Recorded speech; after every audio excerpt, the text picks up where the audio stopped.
Welcome in to the Punt and Pass podcast. My name is Drew Butler. I'm your host, joined alongside my co-host, Jake Fromm. This is season 9 of Punt and Pass. Thank you so much for listening. I cannot believe it's been this long. Congrats to everybody who's made it this far. We are so close to football season. We are live at Creature Comforts Brewing in the heart of downtown Athens, and we are very, very fired up to be here. Be sure to follow us on social media. We are at Punt and Pass on all social media platforms. Subscribe to our YouTube as well. We're making a big push on YouTube this upcoming season, so definitely make sure that you subscribe there, puntandpass.com. I'm at Drew Butler. He's at From Jake. Let's dive right into it. Jake, how are you, man? Give us a quick little life update. So much has happened. It's now August. Football season's a couple weeks away, but I see you've been dominating LinkedIn lately. We got some career updates to talk about. How you doing, man? Doing great, man. Thank you for asking. My wife has asked religiously over the last couple hours to shut off my LinkedIn. Yes. Notifications keep blowing up, but man, during the spring I got cut from the Lions, and it's just kind of was just upset. I just keep kind of trying to keep you this football dream, keep getting kind of knocked in the mouth about it. Finally started trying to pursue other things. Walked into this insurance opportunity. Walked into a TV opportunity with A&F this fall. Obviously, we have to do this this fall as well. So, man, got a couple things cooking right now. Very excited to see what the fall has in store for us. Expecting baby number 2 for us. Congratulations. In November. Baby number 2, baby Fromm number 2 coming in November. Congratulations, Jake and Carol. Thank you, guys. So we're so pumped about that, and man, excited to see what the future holds. Got a random phone call from the Jets the other day. Okay, wait a minute. Breaking news. So, the New York Jets, whose presumptive starting quarterback is Justin Fields. I think you guys have a history. They called you? Called me at an insurance appointment. While you were at an insurance appointment. So we were, had a client renewal meeting. I was actually with Greeny. You were with David Green, another Georgia great. With Greeny, had a lot of things going, had a lot of decisions to make, kind of under the gun. But didn't think that was the best opportunity for me. Kind of turned it down respectfully. Yes. And, whatever the fall has in store, I don't know. Hey, if the Falcons want to call. Falcons could be a great opportunity. Quick drive to Flowery Branch. Get to live at the house. Yes. Have the baby, at the hospital, do all those good things. Hey, that'd be a huge blessing. But really excited to see what the future has in store. And hey, I don't know what the future has in store, but I know who has my future. So there you go. Well, appreciate that update. Obviously, excited for everything that's going on with you and your family. An Athens guy now. You all live in Watkinsville, which is great and exciting. It allows you to come over here to Creature Comforts and fire up a live podcast, season 9 kickoff of Punt and Pass. We are fired up for 2025. As you've all come to expect, 2 episodes a week, Mondays and Thursdays, all throughout the football season. So count on us, again, at Punt and Pass on social media, wherever you get your podcasts, and on YouTube as well. I'm proud to announce we have great partners back. Prize Picks, as you know, Punt and Pass, the longest standing podcast partner of Prize Picks. It is a great partnership. We love them. Download the app. Use the promo code PUNT. Solomon Brothers Jewelers, they'll be back as well. Go to Solomon Brothers and most certainly tell them Punt and Pass sent you. Okay, so 2025, what's in store for the Georgia Bulldogs? A lot, Jake. The preseason rankings have come out. Georgia hovering in that 4 to 6 spot. A lot of people think they should be higher. Some people outside of Athens think they should be further back. But let's go back to the offseason to start things off. Let's assess the offseason because a lot happened. Georgia lost their starting quarterback, Carson Beck, to the transfer portal. Georgia lost Branson Robinson to the transfer portal. Damon Wilson, Julian Humphrey, 2 big producers on the defensive side of the ball. They are out as well due to the transfer portal. And, of course, Georgia's coaching staff, they jump right in and they supplement those losses with big-time additions. But Let's talk about Carson Beck first. You're the quarterback. Carson now down at Miami, reportedly making $4, $5, $6 million, which is absolutely insane, but probably true. Branson Robinson down the street at Georgia State. Are we going to miss those guys, or have the coaching staff added by subtracting who are now gone? Yeah, I think you make a great point there. I think the team as a whole, I think they've really rallied around Gunner to be that guy, to step up.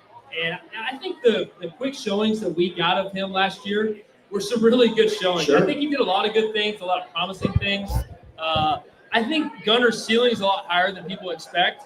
And I think his floor is higher as well. So, man, Gunner, the kind of the work that he's putting in, I really expect him to do some good things. We can talk a lot about Gunner later, but they've really dived into bringing more guys into the wide receiver room. Big time. Noah Thomas, Zachariah Branch. Oh, yeah. Man, there's a lot of addition going on here, and, man, I think the Dogs are going to be better because of it. Let's talk about those additions, because Zachariah Branch is a name that we continue to hear coming out of training camp. I'll be at the scrimmage on Saturday. They got the Letterman's Luncheon. Are you going to be there? I'm going to try to be there. You should definitely be there on Saturday. Fired up to look at Zachariah Branch, 5-star transfer recruit. He signed to Southern California. He did big things a year ago. They got Zachariah here in Athens now, along with his brother Zion. Noah Thomas, who was one of the best producing wide receivers in the SEC just a year ago at Texas A&M, a big body frame who should complement a guy on the other side of the field like Colby Young a bunch. We will dive into the wide receivers in just a little bit. Josh McCray. Josh McCray has not been practicing much. He's been dealing with an illness throughout training camp. This is a guy who produced at the running back position for Illinois, so he's got a Big Ten type body. He knows what it takes to perform at the Power 4 level. And then I want everybody to listen to one name right now, Elo Madozie, the defensive end from West Point Academy. Cole Kubelik on the SEC Network said during SEC Media Days that he would not be surprised if Elo Madozie was the SEC Defensive Player of the Year. He said this is a huge get for Georgia. This guy obviously coming down from West Point to Athens. That will be a culture shock. But high motor, big-time producer, great physical, long-type body. I'm excited to see what a transfer like him can do, not only from a production standpoint, but from a leadership standpoint as well. Yeah, I think you get a good guy who's used to structure. The way sure. he does it, high intensity as well. So I think there's a good case for that as well. It's going to see what the fall brings in. But now I really love this wide receiver room. Yeah. You get the length, you get the dynamic playmakers in Zachariah Branch. You kind of forget you get Colby Young back. Do not sleep. Do not forget on Dylan Bell. I know. Nobody's talking about him. Nobody's talking about him. I mean, this is a dynamic football player who's done a lot in the SEC for years. Yeah. This guy's played receiver. This guy's played running back. He's a do-all guy who just loves ball, does ball, and he didn't have the year he wanted to have last year. And I'm really expecting a bounce back year from him. It's crazy just to think of how much we have to pay attention to guys in, guys out. When you and I were playing, it almost did not exist. I mean, if you transferred within the SEC, you had to sit out a season, but times have changed. And speaking of that, changing times, over the summer, the House settlement happened. Now schools like Georgia can pay up to $20.5 million a year directly to student athletes. I see some fine bros right here who could definitely use some of that $20.5 million. It's not coming to y'all, unfortunately. You're going to have to do something else to get some of that money. But how have things now evolved and changed in the college football landscape? I would be very interested to know if anybody out here, if they think the game is no longer what it used to be, if they don't like following it as much as they previously had, if they're less interested in it, if they don't commit as much time and resources to it. But simply put, it has changed a lot, and Georgia is paying big dollars not only to maintain their facilities and what they can provide their student athletes, but simply in 6-figure and in sometimes 7 figures to student athletes directly, Jake. It's crazy. You would have, and I don't know what you got. I know hopefully you're involved in some sort of settlement. You are owed a lot of money. Hey, look, me and Greeny, we work together. Okay. Right? So, we talk on the phone a good bit, Yeah. Me and Greeny just laugh at it because I know he got the good old boy treatment. I got the good old boy treatment. hey, man, we got a smile and a wave. And, hey, now, we got to fish at certain ponds. We get to play golf at certain places. Fishing at certain ponds? Private ponds, big ponds, fish. Secret. Okay. Can't reveal my sources type things. But okay. I guess I got paid in other ways. Yes, but you did. there was no, $1 million, 2 million, $5 million down in Miami. I didn't have any of that. So it's a different landscape. Heard little birdies, games changing. It's a different feel and a different vibe. Sure. I think the jury's still out on that. To me, I think there's a more of a parity going on right now, just because you don't get the role players that you used to get. Those guys are going and playing at, slightly lesser colleges and having opportunities to play, make their money, and transfer out, because the transfer portal, man, it's just, you don't have the same repercussions to transfer. So, man, those guys are going out, they're getting paid, and it's just a different game and a different landscape. Did you see the speech that went viral from the Northern Illinois coach? It happened maybe earlier today or yesterday, but the Northern Illinois coach was in a press conference in Northern Illinois, of course, a Group of 4 school in DeKalb, Illinois, and he was talking about just simply how many people he lost from his team. If you perform at a Group of 4 school now, a Power 4 school is calling you, they're offering you NIL money, and essentially you're gone. So these guys, like Northern Illinois, they've got these kids for 2 years. The coaches pour into them. They develop them, and then they leave. And he essentially said, for what? Just money? Is that worth it? And he went on this great rant. It wasn't a rant. He was just simply talking, saying, if the only reason you're making a decision is money and money alone, at that age, 18, 19, 20 years old, you're missing out on so much. You're missing out on development. You're missing out on lessons being learned. You're missing out on building those relationships with your teammates, with your coaches, with the academic and the support staff. Sadly, that is gone in college football now. I agree from that standpoint of, man, there's a lot more things out there than Sure. money. But, I don't have the statistic in front of me, but there's just not that many guys that get the opportunity to play in the NFL. Yeah. And for a lot of young men out there, man, that is their opportunity for, quote unquote, life-changing money. Yeah. And that may be the highest earning years they ever have. It's hard to blame them, when the checks keep getting bigger to make those choices, and they're trying to make them for the betterment of their family. I mean, I specifically and vividly remember my checking account being like $8, waiting for that next scholarship check to hit, right? Having $40 in your checking account, going to downtown Athens and feel like you were the king of the world. I mean, those were the days, right?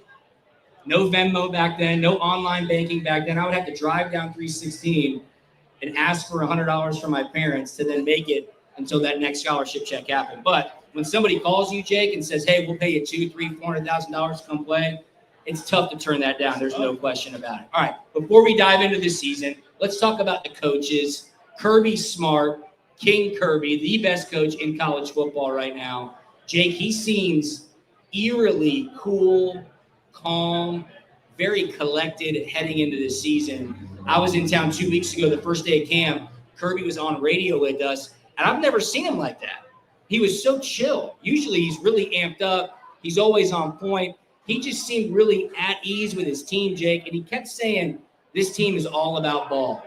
All they want to do is be on the grass. And to me, it showed me the distractions are gone. He likes the group that he has. Yeah, I think, man, that is exactly right.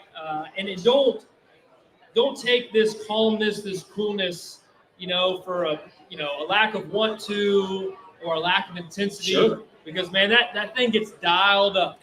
It gets dialed up when it Who needs would know to. better? I promise. It gets dialed up. So he's ready. I think you're exactly right. He feels very confident in this football team. There's a lot of no-nonsense players on this team. Yep. Man, when you have a locker room like that, and I agree, it does put the coaches at ease a little bit because they're not worried about all the little extra mess. Yeah. Man, you can get the focusing on football. And, man, when it becomes strictly about football, man, that's when stuff gets done and that's when it gets fun. That is when it gets fun. And I got that quiet confidence from him, which should worry a lot of people. It didn't worry me. I'm excited for what's to come, but he seemed very confident, not only with the players that he has, but with the coaching staff that he has assembled. Coach Bobo is back at the offensive coordinator position. A lot of questions about the run game last year. Obviously, there was a ton of drops at the wide receiver position as well, which hindered Georgia in those chunk play categories. But Bobo's back. I've got a lot of confidence in Coach Bobo. He was the offensive coordinator when I was in school. He likes his guys as well. Yeah. Be interested to see how he utilizes these new wide receivers. Yeah, I think so as well. You have Gunner, who's been in the system for a little while. You have his son playing center, Who's a beast. who's not a slappy by any sense. I mean, this is a good football player. I think there's a lot of comfort in guys, a lot of trust in guys.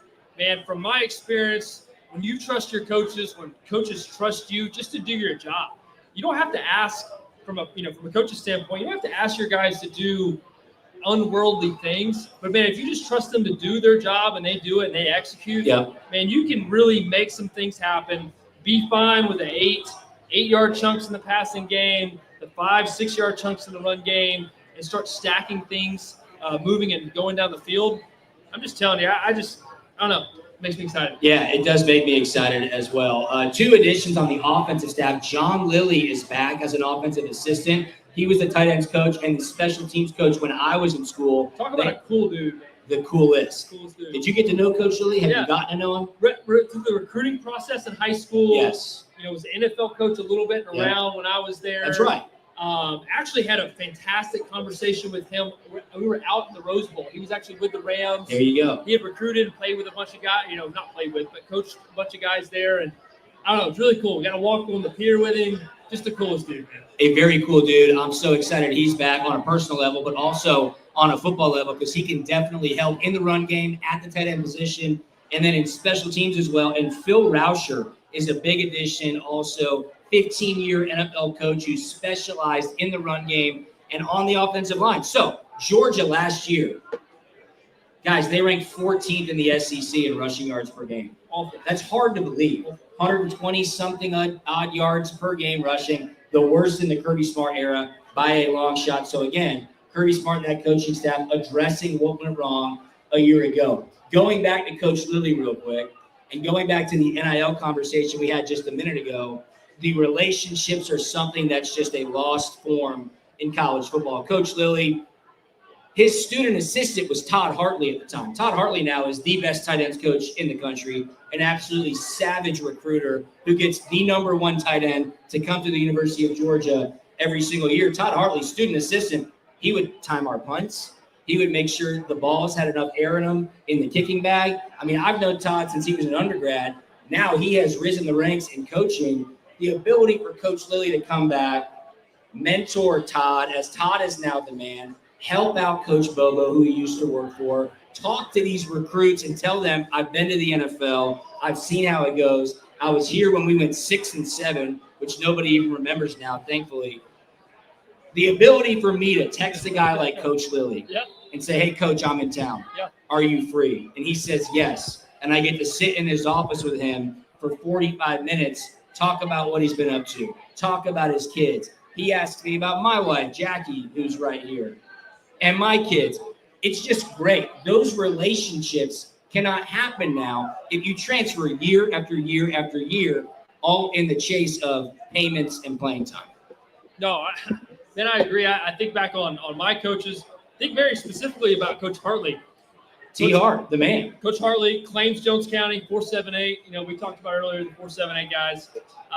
Coach Hartley was at Marshall when I was getting recruited. Wow. Coach Hartley gave me my first scholarship offer. There you go.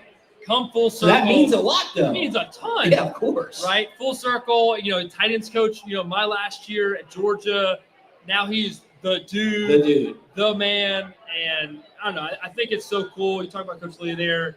I think about Coach Johnson, Coach Coley. Get to see, Chainsaw, Coach Coley, Coach Chaney in the NFL, walking around on sidelines. And especially, too, when you get to the NFL and it's different up there. And think about Coach Tavita Pritchard, who I had in D.C. Man, just an unbelievable dude. I got to kind of learn how to be a father through him a little bit. So He's got cool. a ton of kids. Man, that in-depth relationship that you get to build time on task with a coach. It matters. In those meeting rooms, man, it matters. And it means a ton. And it really shapes the way young men see the world in front of them. And I think there's such a critical time as you are in college, 18 to 22, no better time to mentor young men. No better time, no doubt about it. No better time for some football.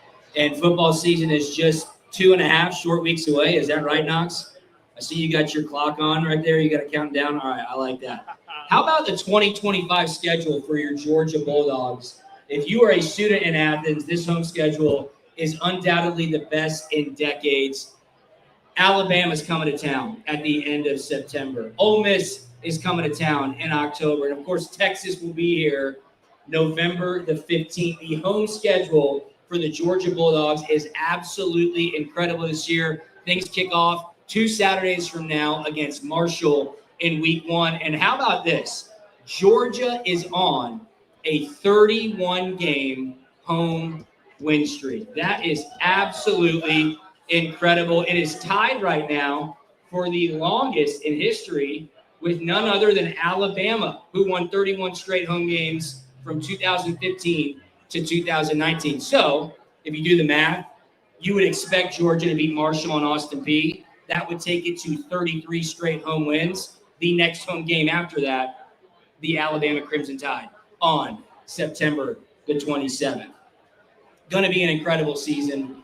2 soft hugs, I'd call it, to start the season with Marshall and Austin Peay. Side hugs. Side hugs. Side hugs, not soft hugs. I mean, I would expect, Jake, everybody to execute fairly well. Maybe there's a slow start in week 1, and then you stretch out the game in the third quarter against Marshall, get a lot of people some reps. But that week 3 game in Knoxville, first true away game for Gunner Stockton, that is one that I have circled. That is one that a lot of pundits have circled because, as you know better than anybody, going to Knoxville when there's 110,000 people screaming as loud as they can, that is one hell of a place to play a football game. No, you're exactly right. From my experience playing up in Knoxville, you hit them in the mouth early, and they get kind of real quiet after that. So, I like that. You know, Kirby loves getting very aggressive, playing Tennessee on the road like that. I think for Gunner, this is a huge game. For him, I don't think it's making it any more than it is. Obviously, he'll have the 2 games before that to get his feet wet. And what will that do for him? For Gunner Stockton, you're going up against Marshall. I mean, we could pick 10 people out of this crowd and maybe go give Marshall a fight. Yeah. What is it doing for Gunner Stockton? Yeah, to me, if I'm coaching Gunner right now, it's all about confidence. Trying to give him the most confidence that I can possibly give him to go out, succeed, execute. Man, the other 10 guys in the huddle we know are capable. Gunner is capable, man, but to take this team all the way where this team wants to go, you have to get the best out of Gunner Stockton. So getting comfortable, get some confidence going in these first 2 games because there's going to be some tough things happen. It's going to get hit in the mouth. Of course. Turn the ball over, maybe. Man, we'll deal with some adversity. Adversity is going to happen. How do you handle it? And I'd like to go ahead and figure out how he's going to handle it, how the offense is going to handle it more early than later. Georgia has won 11 straight home openers. If you do the math, the last time Georgia lost a home opener, I believe that was my senior year against Boise State in the Georgia Dome. Does anybody remember that? I do. Those ugly-ass Power Ranger jerseys that we wore. Kellen Moore, who's now the head coach of the New Orleans Saints. I think we were leading at halftime, and then they just blew us out in the second half. I don't think the ball touched the ground. They were playing basketball out there against us. I think if that checks out, 2012, 2011, I don't know. My math is not correct there, but 25, 11. Sounds about right to me. I don't like to remember the losses as much as I do the wins. But do you think Tennessee is the biggest test this year on Georgia's schedule, or would you say it's going to be Alabama? You got to slay that giant at home once and for all. Is it going to be Texas late in the season when Arch Manning and the #1 preseason ranked team come in town? And then you got Ole Miss. Lane Kiffin is not scared of Kirby Smart. Man, slaying that giant early, an Alabama giant early at home. Man, that's the biggest test. Man, I think it's knocking that one out of the park. And then once Gunner knows that they can do that, I think playing Texas becomes a completely different game, a different mindset. It's two heavyweights. It's not if we can, it's just how we can. Right. And I think for this team, it's beating Tennessee, then beating Bama, and then not going on cruise control, because you go into the gauntlet. The SEC's tough. You're going to have these tough road games, but man, I think it's going to be a huge confidence boost for this team if they're able to win Week 4 at home against Alabama. All right, so let's dive into Gunner Stockton a little bit more. Jake says Alabama's the biggest test. I say on the road at Tennessee. Week 3, what do we got? I got to know what we got. It's going to be a hostile environment. Gunner's going to have a lot thrown at him. I'm excited for that game. There's no doubt about it. Let's drill down on Gunner Stockton. How far can leadership take you at the quarterback position? I like what I'm hearing about Gunner. He studies film. He's first in the building. He drives his grandpa's Ford Bronco with 500,000 miles on it. I like all that stuff. Can he play? Okay? I know he showed some huge cojones in the second half of that SEC championship game. I was in the building. I don't know who else was in the building in Mercedes-Benz. When Gunner came in, there was a crack in the crowd, right? There was some juice on the sideline. You knew this guy has the respect of his teammates. I felt it. It was palpable. It showed when he took that shot on the goal line in overtime, held onto the ball. You're like, I like this guy. Yep. I want him to be my guy. Can he make all the throws? Can he do stuff pre-snap? Can he get guys in position? Can he execute in situational football? That I just don't know, and I need to know. Jake Fromm, tell me. Yeah, he can do all those things. People forget this guy was a heck of a high school quarterback, a 5-star recruit, Big-time recruit. dual threat guy. Hey, you can't sleep on Raven County football now. They play some good football up there. Shout out Charlie Warner. Not quite as good as Houston County football, but hey, it is good football up there. But man, Gunner can do all the things. He can make all the throws. He is mobile, plenty enough. Sure. The new day and age of football, having quarterbacks be able to evade pressure, extend plays on third down. You saw Stet do it the best. Yeah. Man, we've seen it a long time, for this Georgia football team. And Gunner can do all those things. And what I really love seeing from Gunner in the Notre Dame football game was the conviction in which he was throwing the football. This is a guy who was making decisions, and he was letting it rip, no remorse, and the ball was jumping out of his hand. All things that I love to see as a guy who played the position. Sure. Man, I want to see conviction. I want to see some smart decisions that I think he was making on the run and being able to move and evade pressure when he needs to. You tell me, since you're the quarterback, what do you say to people who think Gunner has a slow release? Some people say it just looks kind of laborsome. He doesn't get it out as quick as maybe Stetson did. Carson obviously has all the intangibles when it comes to throwing the football. How do you talk me out of saying, I don't know, Gunner's got a slow release? I mean, I'm just a punter, so educate me. Well, I would say in man coverage, it really doesn't make a whole lot of difference. Right. The only person you're beating would either be, the Mike backer who's spying you, or the free safety who's watching your eyes. Zone coverage, yes, I get it. But I think you forget about the factor of anticipation. Sure. Being able to anticipate windows, what your guy is doing. Man, in this new game of football, and especially defense, the spot drop zone defense just doesn't get played quite as often. Spot drop zone defense. Yeah, so spot drop zone defense, all your defenders in the back half are going to have your eyes on the quarterback. Okay. There's so much more match technique that you see going on. A receiver or a tight end coming into a defender's zone, and basically once you come into my zone, I'm going to honor you basically as a man guy now. So I'm following you wherever you're going. The defender's eyes are more on what the receivers are doing, trying to pattern match what they're doing all over the key concepts that they've studied throughout the week. So it's slightly different football. I'm not buying into the slow release as much. Okay. I do think it's That's a what I wanna factor, hear. but there's ways to overcome it through anticipation and through what kind of defense you're playing anyway. Do you think we'll see a lot of Ryan Puglisi in the first 2 weeks? Does that matter? It sounds like what's been coming out of camp, this is Gunner's job. He's earned it. The guys like him. The coaches trust him. I think it is 100% Gunner's football team. Okay. However, I think any coach would like to assess his options, and I think Kirby would hope to step on business early, get up, and let's see what Ryan could do. Just to know I have that card in my back pocket. But then again, One snap away. Yeah, exactly. I was there. You know better I was than there. anybody. Yeah. I was there. One snap away, Appalachian State. And I had that conversation with Gunner, Sure. two years ago in the hot tub at the facility. Like, man, you never know. And for him, man, I do think it's his football team, but you just never know. All right. Well, he's going to have some great weapons at the wide receiver position. A unit that let Georgia down big time last year, dropped passes, wide open, 80-yard touchdowns, walking into the end zone, incomplete. If you go back, somebody posted, I forget where it was. I'd love to remember this because I've brought it up a lot. There is a clip on social media somewhere.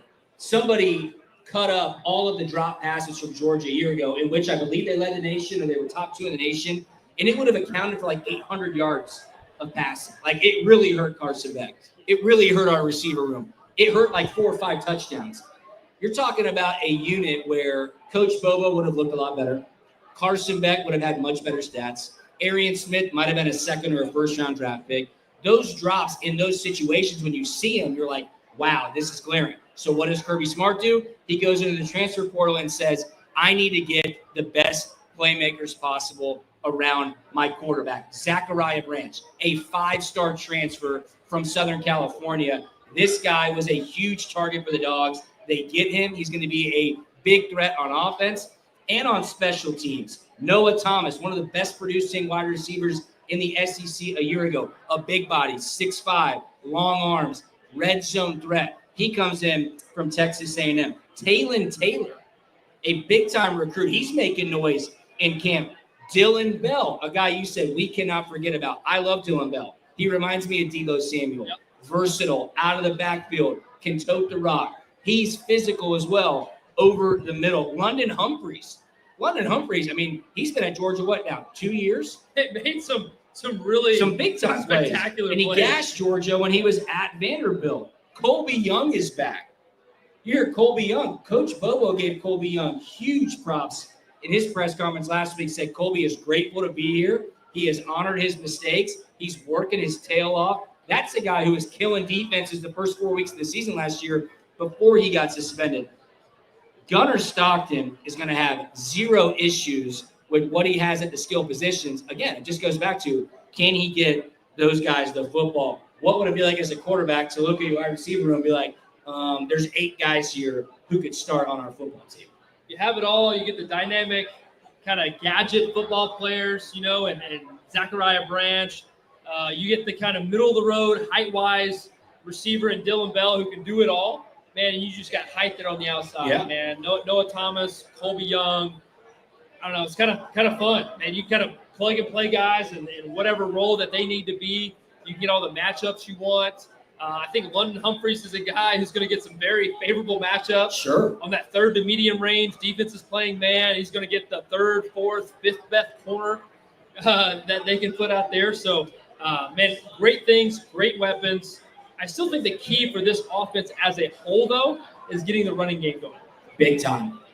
Talk to us about the running backs. I mean, Nate Frazier's back. He's the presumptive tote carrier at the RB1 position. Josh McCray, who I mentioned earlier, transferred from Illinois, a big body type guy, been dealing with an illness, but it sounds like he's been practicing this week. Bo Walker is a guy who I continue to hear about. He's a freshman that's coming in as well. I really hope Roderick Robinson can stay healthy. Yeah, I do as well.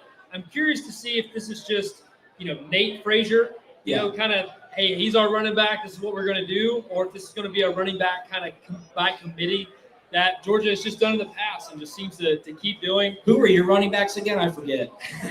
Nick Sony Michelle, Swift, DeAndre Swift. I had Elijah Holyfield. Those guys any good? Pretty good. God Zamir bless. White for a year. James Cook for a year. Zamir White in the NFL. Yeah. James Cook just got paid a boatload of money. Yeah. Good to be Jake Fromm. I like that spot right there. We can see those guys up again. Look, it helps. But the biggest thing about a successful running back and a successful quarterback is how the offensive line plays.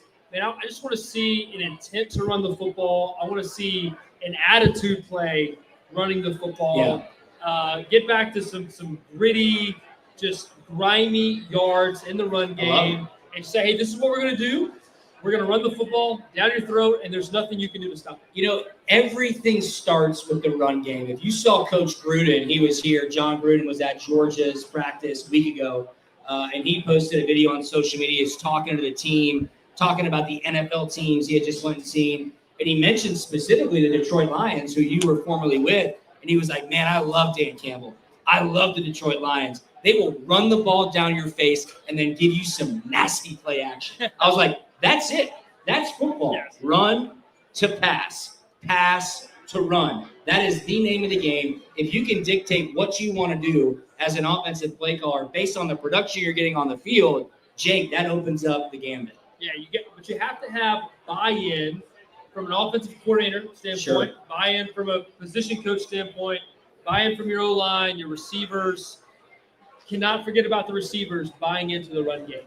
If you want big plays in the run game, you want the 50-yarder, the 75-yard house call. You got to have receivers blocking safeties downfield. So, got to have buy-in from those guys, and you got to have tight ends to do it with as well. And the Dogs have them. Oscar Dell, Austin Lucky. Austin Lucky is massive. He's built like one of these brick structures right here. I saw him on like some golf video. Yeah. It's like, my God. I mean, he looked enormous. Yeah. And without an ounce of body fat. Yes. I got my beautiful wife here, but he looked good, guys. I just got to say, he looked good. Tough following that up. I'm a big Lawson Lucky fan. Okay. I think So am I, obviously. I think he looks good as well. So I don't know. Lawson, do we need to go? I don't know. All right. Well, let's transition to the defense. Before we do that, we're so happy to be here. We are at Creature Comforts Brewing right here in the heart of downtown Athens. This is the Punt Pass podcast. Drew Butler and Jake Fromm. We're streaming live on our YouTube channel right now at Punt Pass on YouTube and social media. I don't know if you saw the Taylor Swift New Heights podcast yesterday, but we just broke the live streaming record. Heck yeah. There are 2 million people currently tuned in to this episode of Punt Pass. Did you see that? Did you see the Taylor Swift thing? I saw a clip of it, I think. So they announced that Taylor Swift was going to be on the podcast. Their Instagram handle, New Heights Podcast, had gained like 2,000 followers in the last 2 months. In 48 hours, they gained 400,000 followers. They had 1.5 million people live streaming when they went live last night. It shut down the YouTube servers. This is with She is wild. with Jason and Travis, right? Yes. Okay. And Taylor Swift. Do you know who that is? I do. Yes. Okay, good. Yes. Big fan. Awesome. All right, let's talk about the defense. We got about 10 minutes left. Seems to be a lot of confidence with this unit as a whole. Glenn Schumann's back. Glenn Schumann was Kirby's first hire at Georgia when he came over from the University of Alabama. Schumann was his right-hand man as a defensive coordinator. He brings him in, made him, I believe, the linebackers coach to start. You would know best. Yeah, but this guy has been here, reportedly had interest from the Philadelphia Eagles to be their D coordinator as the Philadelphia Dogs continue to snag up as many Georgia guys as they can. But Dalen Everett is a guy who flashed a year ago. I mean, he single-handedly almost beat Texas both times, big-time sacks, fumble recoveries, interceptions in both the game at Austin and the SEC championship. KJ Bolden could be an All-American this year in that defensive backfield as a safety, a 5-star recruit out of Georgia. And then you go to the middle level, CJ Allen. I mean, this guy is a stud. He's performed at such a high level. You've got experience at all 3 levels, Jake. I think depth might be something that's not a concern, but quite frankly, it's just unknown because there is a lot of youth. Yes. A lot of youth, a lot of guys having the opportunity to step into roles and make a name for themselves. I think depth is an issue across college football landscape as a whole. Now more so than ever.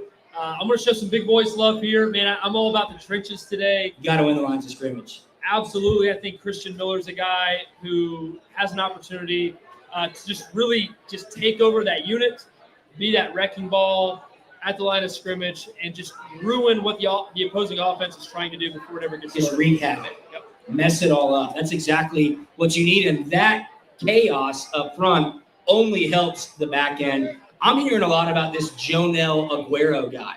They're saying this dude is an absolute menace. Compliment to KJ Bolden as the other safety. Can come down closer to the line of scrimmage, Jake. Be a factor in the run game. They're saying he is ultra physical.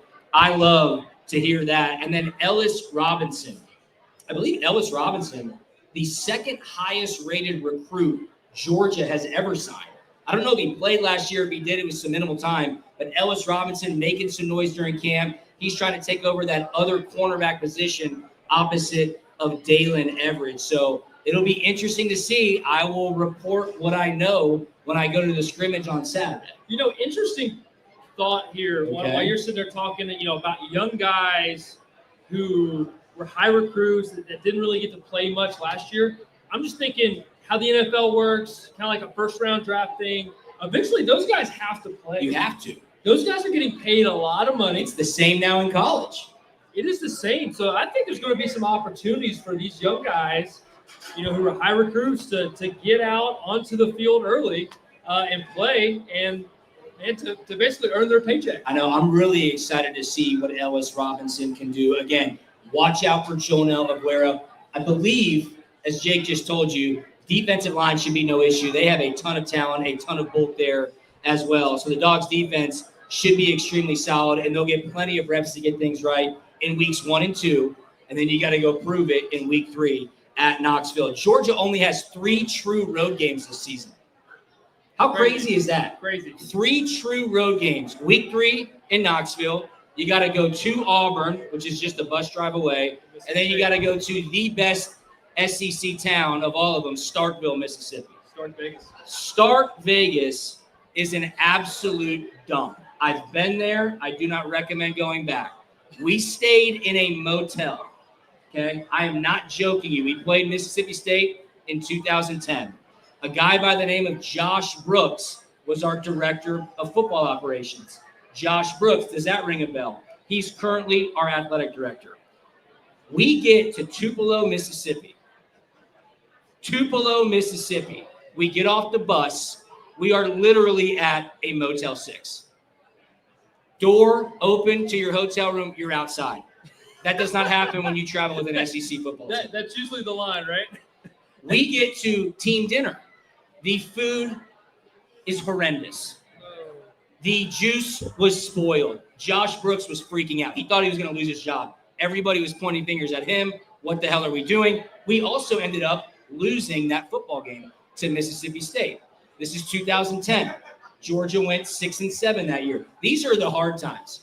Every house has to have a foundation. That's right. Okay? That's right. Every house is built on a foundation. You're right. Those hard times in Starkville, Mississippi, that's the foundation of what Georgia is standing on right now. Hey, thankfully, we built it on the rock.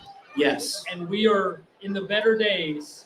We are now with a sturdy foundation. That's right. So Josh Brooks, that's a little insight. So we never have to go back and do that again. Yep. And open our door and step outside and do that. I joked about a lot of things here, but one thing remains true. Starkville, Mississippi is terrible. The other 2 away games are neutral sites. Jacksonville, of course, against the Florida Gators.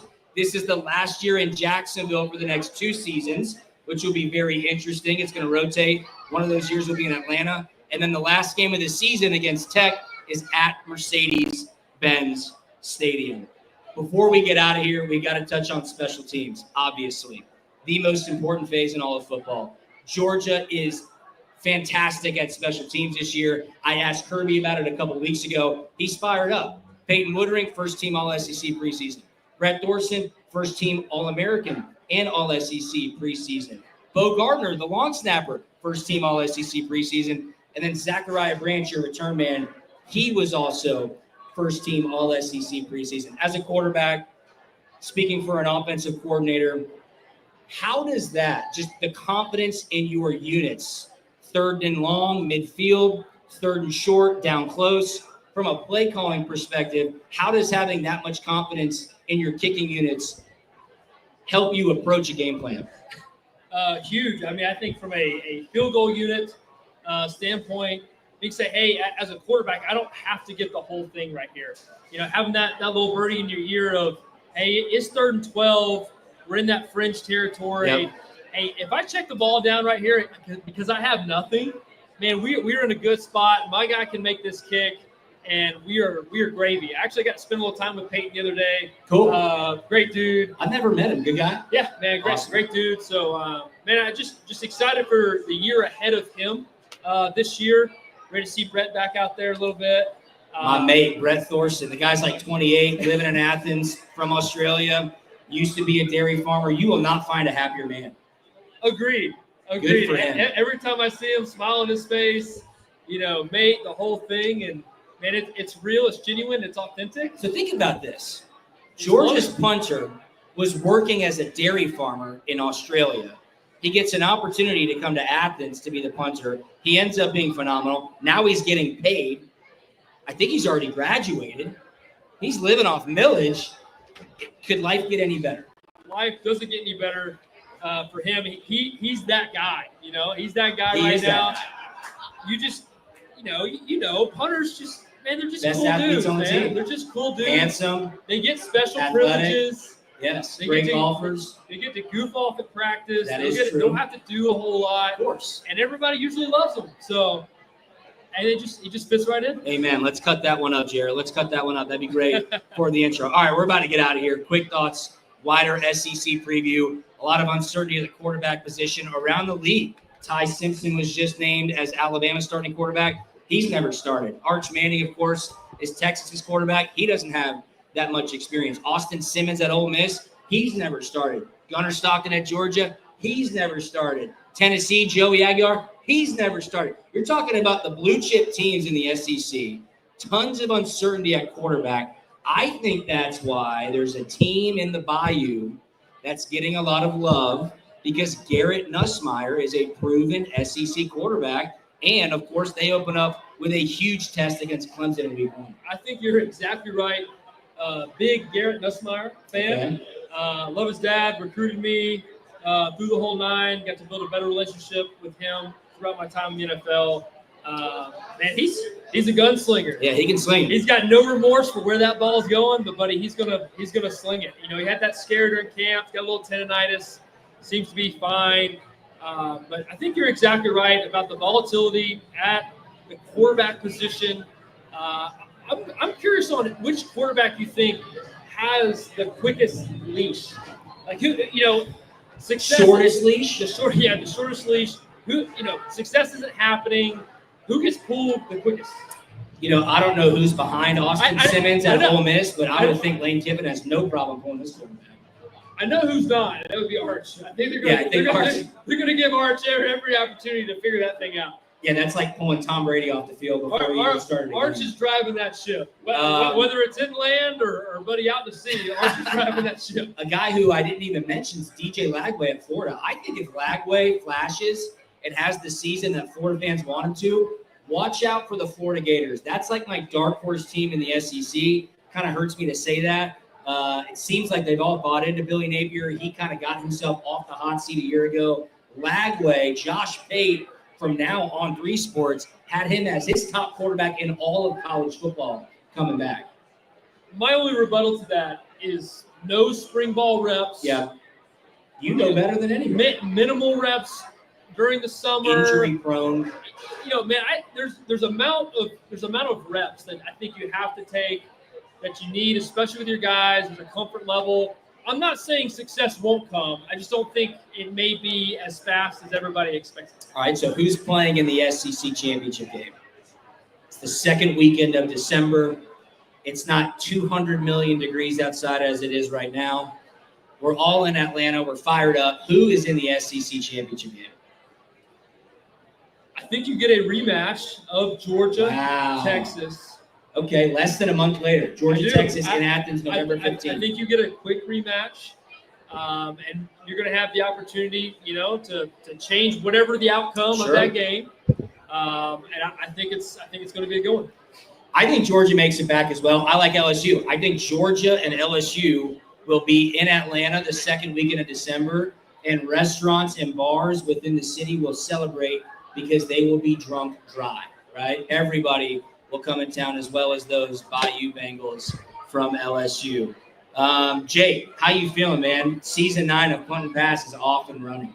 Man, I'm excited. It's going to be awesome. Dude, Can you put up with me? I think so. Okay. I get to kind of dive into this with a lot more intention, a lot more focus. Hopefully you'll get some better takes from me. We'll coach him up. The bad opinions will still be there. That's expected.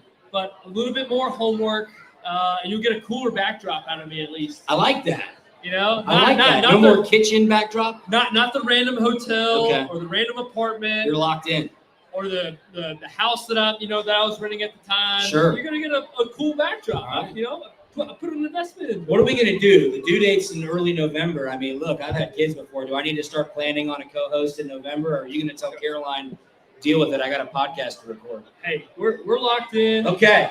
The pod is happening. All right, Jackie, text Caroline. Tell her from the delivery room. That's right. Jake Fromm. From the hospital. This is Punt Pass. We're gonna at least check in. Awesome. Well, thank you so much to everybody who's out here tonight. Go Dogs. Go Dogs, absolutely. Happy 2025 school year back in session, no question about it. Season 9 of Punt and Pass has officially begun. The Dogs kick off against Marshall August 28th, right here between the hedges, down the street inside Sanford Stadium. It's been a pleasure hanging out with all you here at Creature Comforts. Follow us on social media. We are at Punt and Pass. Subscribe to our YouTube channel. We're live streaming on YouTube right now. YouTube.com/Punt and Pass. I'm at Drew Butler. He's at From Jake. Anything on the way out, my brother? No, man, I'm excited. This is awesome. Thank y'all for having us here. Yeah. Season 9. Season 9 underway. Thanks so much, everybody. Have a great weekend, and we will talk to you week 1. See ya. Yep.